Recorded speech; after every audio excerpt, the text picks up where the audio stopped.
सरकारी विभागों में काम करने वाले कर्मचारी जिनका प्रोविडेंट फंड का पैसा कटता है, प्राइवेट कंपनियों में काम करने वाले कर्मचारी जिनका प्रोविडेंट फंड का पैसा कटता है, वो पीएफ का पैसा उठाकर 50 कंपनियों के शेयर खरीदे जाएंगे।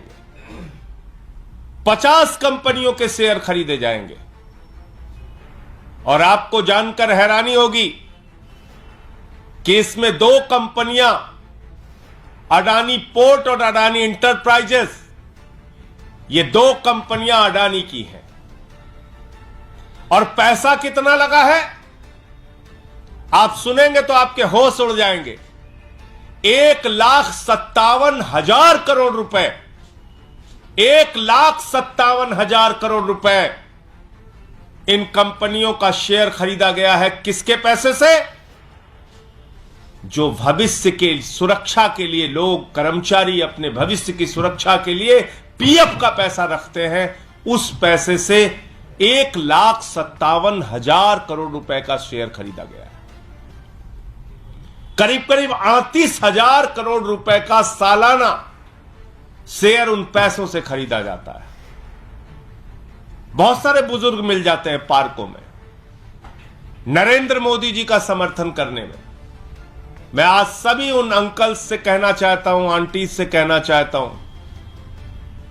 ध्यान से जरा सोचिए कि क्या हो रहा है आपके साथ। आपका पैसा उठाकर किस तरह से पानी की तरह बहाया जा रहा है। नरेंद्र मोदी जी आपके भविष्य के साथ किस तरह से खिलवाड़ कर रहे हैं, जरा सोचिए। और पार्कों में बैठिए और चर्चा कीजिए तो थोड़ी चर्चा इस पे भी कीजिए। वो सारे अंकल आंटी जो मोदी जी का नारा जोर जोर से लगाते हैं, आपका पैसा उठाकर नरेंद्र मोदी जी ने 1,57,000 करोड़ रुपए पीएफ का पैसा, इस देश के 28 करोड़ लोगों का पैसा उठाकर 50 प्राइवेट कंपनियों के शेयर खरीदने में लगा दिए। और मजेदार बात देखिए, हिंडनबर्ग की रिपोर्ट आई, सबने आगाह किया, भाई अब तो संभल जाओ, अब तो सावधान हो जाओ। हिंडनबर्ग की रिपोर्ट आ गई, बहुत बड़ा भ्रष्टाचार किया है अडानी ने। अडानी ने अपने शेयर को ओवर वैल्यू किया, अपने शेयर की कीमतें फर्जी तरीके से बढ़ाई है, बाहर से पैसा काला धन लगा के अपने शेयर के दाम बढ़ाए हैं। उनके शेयर का वास्तविक दाम क्या है पता नहीं है। कृपा करके अब अडानी के शेयर मत खरीदो। किसने कहा? तमाम फाइनेंशियल एक्सपर्ट्स ने, तमाम अर्थशास्त्रियों ने, तमाम लोगों ने आगाह किया कि भाई ये बुजुर्गों का पैसा है, ये कर्मचारियों का पैसा है, ये इस देश के 28 करोड़ लोगों का पैसा है, इसको कम से कम अडानी की कंपनी में अब तो मत डुबाओ। लेकिन 27 मार्च को मीटिंग होती है ईटीएफओ बोर्ड की, और उस बोर्ड में जो चेयरमैन होते हैं वो होते हैं आदरणीय देश के श्रम मंत्री भूपेंद्र यादव जी। भूपेंद्र यादव जी जो देश के मंत्री हैं, वो उस बोर्ड के चेयरमैन हैं।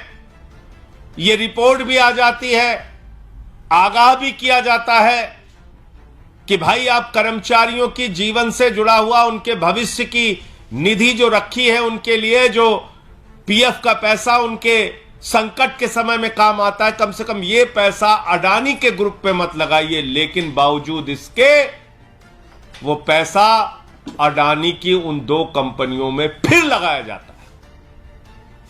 क्या प्रेम है आपका अडानी से?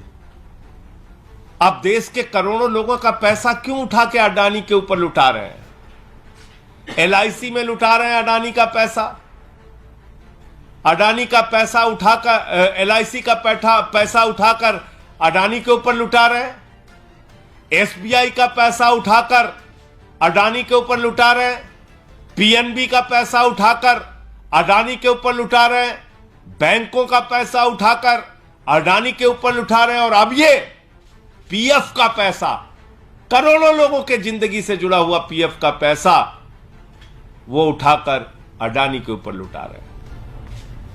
मैं देश के प्रधानमंत्री से पूछना चाहता हूं कि आखिर इस देश के करोड़ों लोगों का पैसा हिंडनबर्ग रिपोर्ट आने के बावजूद, शेयर को ओवर वैल्यू किया गया है, इसके बावजूद शेयर मार्केट में आप क्यों लगा रहे हैं? ये 1,57,000 करोड़ रुपए इस देश के लोगों का पैसा जब डूबेगा तो उसकी जवाबदेही किसकी होगी? ये 1,57,000 करोड़ रुपए लोगों के पीएफ का पैसा जब चंद पूंजीपति लूटकर भाग जाएंगे, उसकी जवाबदेही किसकी होगी? यह जवाब देश के प्रधानमंत्री को, करोड़ों लोगों को देना चाहिए।